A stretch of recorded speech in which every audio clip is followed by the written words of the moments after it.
আমি আমার শপথ পূর্ণ করব। তোর পুত্রের মৃত্যুর পরে এই প্রদীপ নিভে যাবে।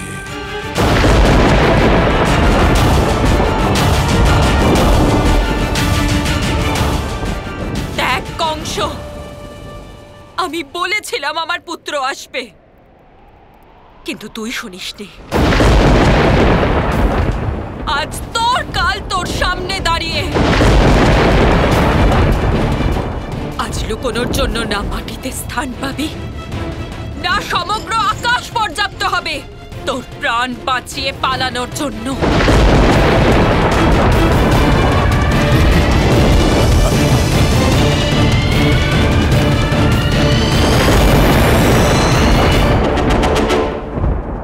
কৃষ্ণ, তোমার মায়ের আদেশ।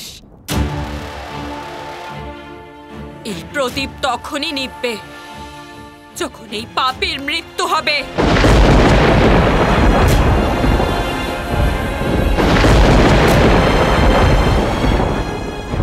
নিজের মায়ের আদেশ পালন করো। নিভিয়ে দাও এই প্রদীপ, বিনাশ করো এই পাপীকে।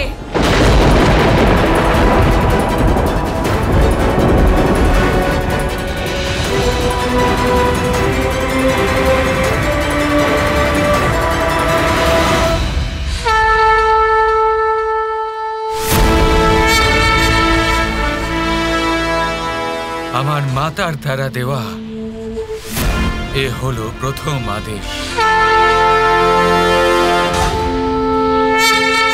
অবশ্যই পালন করব আমি মাতা।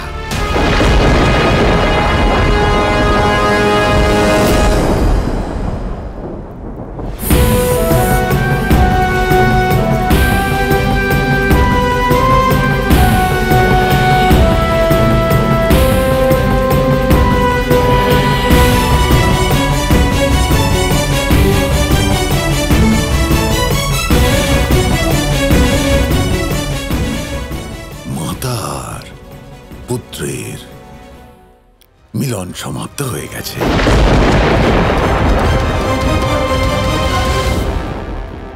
এবার মাতার পুত্রের অন্ত হবে।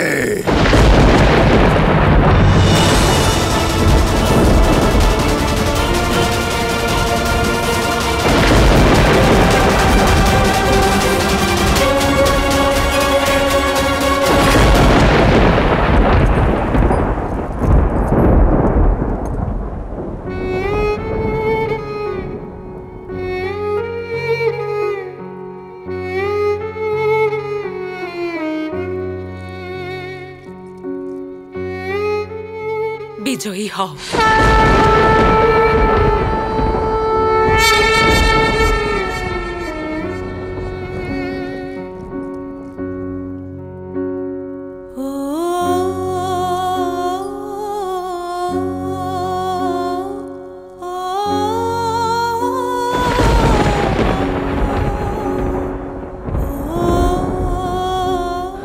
বিজয়ী হও।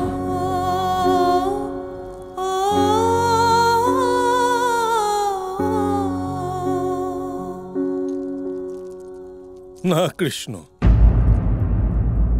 16 বছর পূর্বে যা হয়েছিল আজ আবার তাই হবে। তখন তোমার জন্মের সাথে এই বেড়ির বাঁধন নিজে থেকেই খুলেছিল। আজকে আবার এই কংসের মৃত্যুর পরে বেড়ি নিজের থেকেই খুলে যাবে।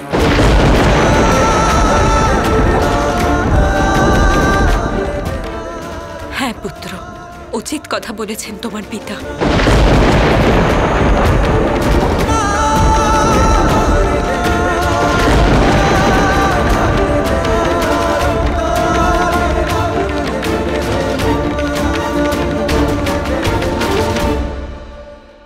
কংস,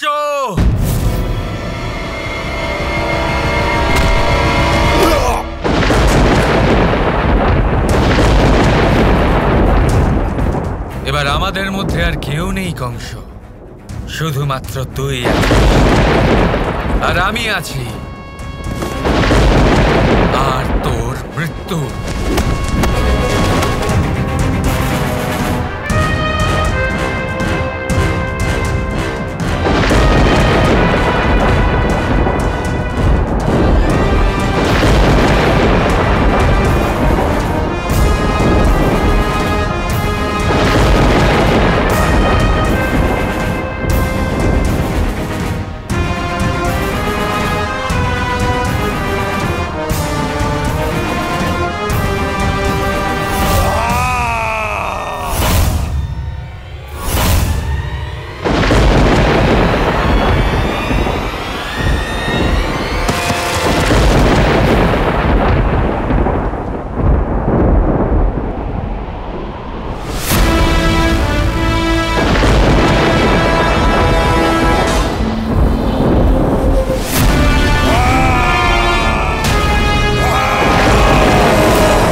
রাধা, কি করছো এটা?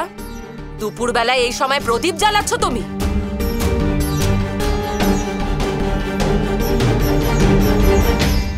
প্রদীপ সময় দেখে জ্বালানো হয় না, পরিস্থিতি দেখে জ্বালানো হয়।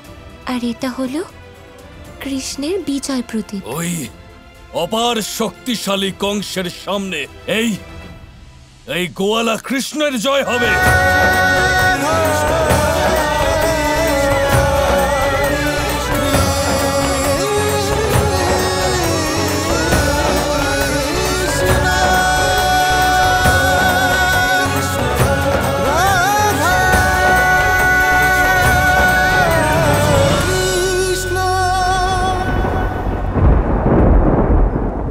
যেমন কংসের সামনে ওই কৃষ্ণের জয় অসম্ভব, সেরকমই এই গ্রামে কৃষ্ণের জন্য তোমার বিজয় দীপক জ্বালানো অসম্ভব রাধা। ঠিক আছে, জ্বালাবো না আমি প্রদীপ, কিন্তু এটা আমার কৃষ্ণের বিজয় প্রদীপ। যখন কৃষ্ণের জয় হবে, এই সমস্ত প্রদীপ নিজে থেকেই জ্বলে উঠবে। মূর্খতার সমস্ত সীমা তুমি পার করে গেছো রাধা। নিজের চোখ দিয়ে ভালো করে দেখো, জলে ভরা প্রদীপ কখনো জ্বলে না। হ্যাঁ, আমি প্রেমের সমস্ত সীমা পার করে গেছি, যেখানে শুধু অনন্ত বিশ্বাস আছে, প্রেমের শক্তি আছে।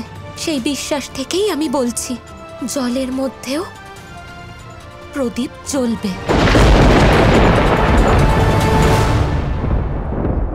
মথুরাবাসীগণ, এইবার দেখবে তোমরা কংসের ক্রোধের চরম সীমা দেখবে। তোমরা সংসারের সবচেয়ে ভয়ানক মৃত্যু দেখবে তোমরা সবাই। আমি বলছি, এই সংসার কে দেখবে? এই সংসার পাপের বিনাশ দেখবে কংস। আজ সংসার দেখবে অহংকারের পতন, আর সংসার দেখবে ধর্মের পুনর্স্থাপনা। কৃষ্ণ কৃষ্ণ কৃষ্ণ কৃষ্ণ